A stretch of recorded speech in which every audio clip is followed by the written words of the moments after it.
For a second, let's imagine that you got into a time machine and were transported back some 66 million years ago.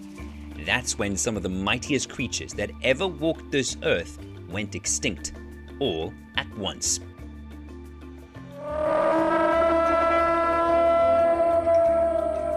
Now let's go back in time a little bit more and put ourselves into one of those scaly and bumpy bodies. Let's answer a question that scientists and common folk have asked all through the course of history. What would it really be like to be a dinosaur? Keep watching because we're going to take you through what every day would look like in the Jurassic era.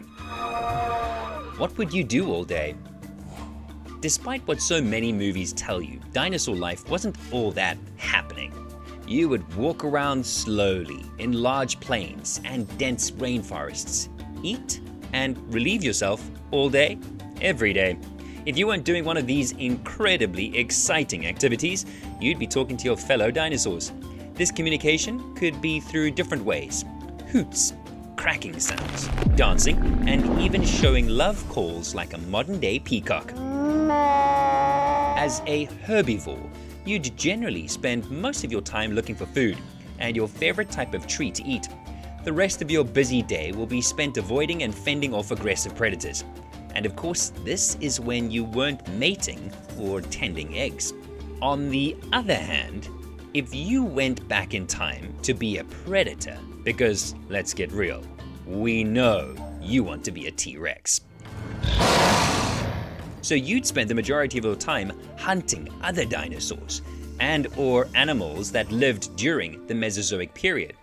This could include other reptiles such as lizards, snakes, turtles, crocs, and so on. If eating reptiles doesn't sound too appealing, you could spend most of your time fishing for food, like a Spinosaurus. You might spend a lot of your time in the air if you were one of the flying species, like Petrosaurus. Early birds get the worm, of course, and in this case, birds are now considered the closest we'll get to dinosaurs in real life. We'll talk more about this later too, so keep watching. Catching some Z's. Even dinosaurs need their beauty sleep, and when it comes to sleeping, most dinosaurs slept during the night. Nocturnal dinosaurs did exist though, and they did most of their hunting at night. Theropods, which include Tyrannosaurus rex and modern birds, made up the majority of these potentially nocturnal hunters.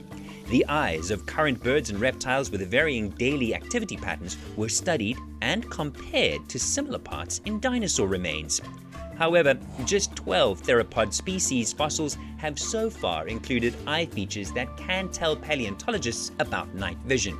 It was seen that dinosaurs who were small and carnivorous were nocturnal, and larger herbivores were daytime lovers. Too warm for comfort? If you were a dinosaur, prepare to face great heat, as the Mesozoic era was the hottest in all of history. There wouldn't be ice frozen anywhere, but you'd find the ground covered in ferns and conifers. Good thing that you wouldn't sweat anymore. While the skin of a sauropod was almost definitely dry and warm, dinosaurs actually didn't sweat because their skin lacked sweat glands. They were covered in small scales that guarded the dinosaur's body and also kept water from evaporating from within. These scales were rough and didn't overlap like snake scales. So, an unexpected benefit to becoming a prehistoric creature? You don't sweat anymore. The life of a hunter. Since we're imagining so much today, let's think of ourselves as a meat-eating dinosaur. To survive, predatory dinosaurs had to kill, so you would have to devise many ways and weapons for effective hunting. If you came face to face with your delicious prey, you'd have to use teeth, claws, and powerful jaws to go for the final kill. For example, being a Deinonychus would mean grasping prey with your hands and teeth and slicing at it with one of your razor-sharp claws until the poor critter died. Brutal! If you were a small carnivore, which mainly relied on speed and agility to catch their prey, you'd focus on your individual strengths and hunting. But when it came to large dinosaurs like Tenontosaurus, you may have had to attack in packs. Stalking prey. In the modern world, we stalk other people on Instagram and try not to accidentally like their picture from 2016. In the Jurassic era, stalking meant looking for a weak spot to pounce. If you were a more intelligent carnivorous dinosaur, like a Neovenator, you would stalk herbivores like Iguanodon. In order to attack a dinosaur in a herd, a stalker may remove a weaker animal from the group before coming in for the kill. Your biggest weapon. Other than their infinite coolness, dinosaurs had nature's greatest weapon at their disposal: killer jaws. You would have jaws not only enormous, but also extremely powerful. So if you were an Allosaurus, for example, you would have jaws that are super flexible. This would allow you to open your mouth wide enough to possibly eat an entire animal. If you happened to lose a tooth in a fight, well, the prehistoric tooth fairy just came and replaced it. What does the dinosaur say? Now, how exactly would you tell your dino bro that you had a great prey in sight? Dinosaurs made sounds by clapping their jaws, rubbing their scales together, and swishing their tails, similar to how some modern reptiles do. In terms of vocalizations, scientists believe that dino sounds are closed-mouth vocalizations. Closed-mouth sounds are low, throaty whooshes of air, as opposed to the high-pitched chirps and tweets of songbirds with open beaks. It's a plant life. We're sorry to disappoint you, but during the Mesozoic era, you were more likely to run into one of those plant-eating dinosaurs than those feisty meat-eaters. So if you were a herbivorous dinosaur, you would use your blunt teeth to chew up redwoods, pine conifers, ancient palm trees, and even cypress trees. Most of the time, you would only have a particular type of tree that you would like snacking on, you picky eater. If you were a sauropod, you would not only be one of the largest dinosaurs to ever walk the earth, reaching heights of up to 130 feet.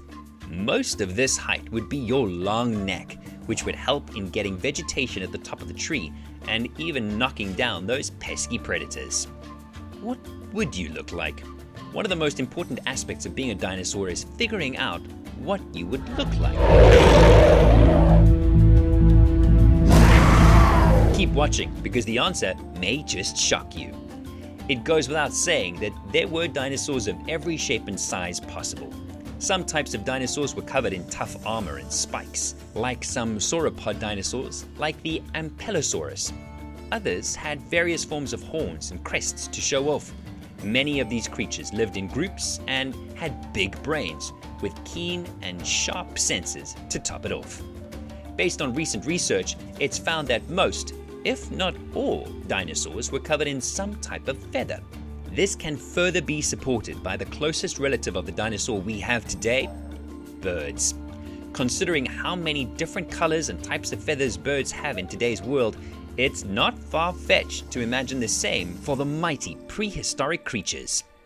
Flying to a new unknown. What if you didn't want to be on the ground at all? Flying species like the pteranodons are well-known dinosaurs due to their ability to fly. Flying is a fantastic adaptation for both hunting prey and avoiding predators. It is also one of the ways that organisms can travel and spread over space. It is one of the primary reasons why birds thrive. Quetzalcoatlus northropi was a pterodactyloid tetrasaur with the biggest wingspan of 36 feet or 10.9 meters. In fact, it is said to be the largest flying mammal ever to have existed. According to National Geographic, huge pterosaurs can even fly for 10,000 kilometers non-stop. At the same time, pteranodons can fly up to 15,000 feet and have a range of 11,000 miles. A noteworthy aspect about this species is that they can fly for 7 to 10 days without stopping, showing that they have the stamina for this lifestyle.